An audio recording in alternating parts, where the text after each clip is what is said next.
మన రక్షకుడైన యేసుక్రీస్తు నామములో అందరికీ వందనాలండి.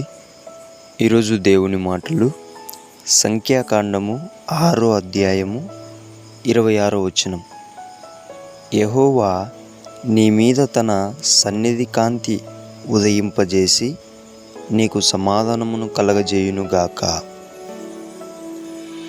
ప్రియ దేవుని బిడ్డలారా, దేవుడు సెలవిస్తున్నాడు, నీ మీద ఆయన సన్నిధి కాంతి ఉదయింపజేస్తా అంటున్నాడు. ఎప్పుడైతే ఆ కాంతి మన మీద ఎప్పుడు దేవుడు ఉదయింపజేస్తాడో ఆ దినమున కుటుంబంలో సమస్యలు ఉండవు, ఆ దినమున కుటుంబంలో అల్లర్లు ఉండవు.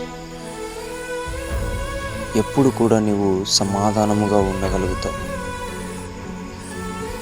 అందరినీ ఒకే ప్రేమతో చూడగలుగుతావు, నిన్ను వలె నీ పొరుగువారిని ప్రేమించగలుగుతావు, ప్రార్థన చేయగలుగుతావు, వాక్యంతో సహవాసం చేయగలుగుతావు.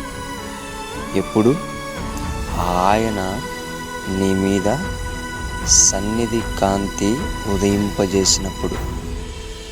అందుకే ప్రియమైన దేవుని బిడ్డలారా, ప్రతి ఒక్కరు కూడా ఆయన సన్నిధిని ఎవరైతే ప్రేమిస్తారో ఖచ్చితంగా ఆయన వారి మీద ఆయన సన్నిధి కాంతిని ఉదయింపజేసి నీ జీవితాన్ని కూడా వెలుగులా తయారు చేస్తాడు.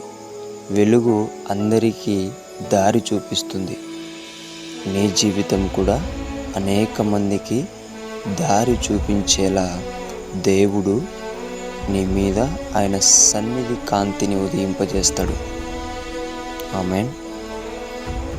అందుకే ఆయన సన్నిధి కోసం, ఆ వెలుగు కోసం, ఆ యేసయ్య ఉదయింపజేసే గొప్ప సన్నిధి కోసం ప్రయాసపడండి, కన్నీరు కార్చండి, ఉపవాసం ఉండండి. ఒక్కసారి గనక నీ మీద ఆ కాంతి ఉదయిస్తే నీ జీవితంలో నిరంతరము సమాధానము, ఇంకా అల్లర్లు ఉండవు, లోకపరమైన కన్నీరు ఉండదు, దుఃఖము ఉండదు. ఇప్పుడు ఒంటరిగా ఉన్నప్పుడు ఏడ్చుకుంటా ఉన్నారు కదా, అలాంటివి ఏవీ ఉండవు.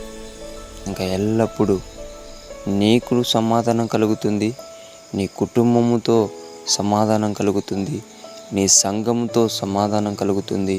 నువ్వు ఎక్కడ ఉంటున్న జనములలో ఉన్నా అక్కడ కూడా సమాధానం కలుగుతుంది. ఎప్పుడంటే ఆయన నీ మీద సన్నిధి కాంతిని ఉదయింపజేసినప్పుడు.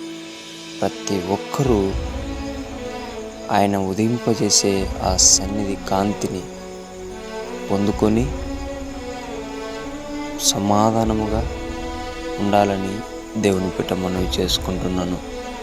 దేవుడి మాటలను దీవించునుగాక. ప్రార్థించుకుందాం.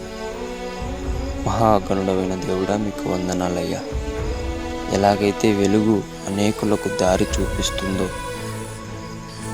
నీ సన్నిధి కాంతి కూడా మా మీద ఉదయించినట్లయితే మా జీవితాలు కూడా అనేకులకు దారి చూపించే విధముగా సమాధాన పడతాయి ప్రభువా.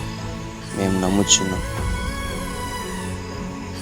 నీ సన్నిధి కాంతిని మా మీద ఉదయింపజేసి మా జీవితాలను మార్చి అనేకులకు దారి చూపించే విధముగా అభిషేకించి ఆశీర్వదించమని యేసు నామములో ప్రార్థిస్తున్నాము తండ్రి.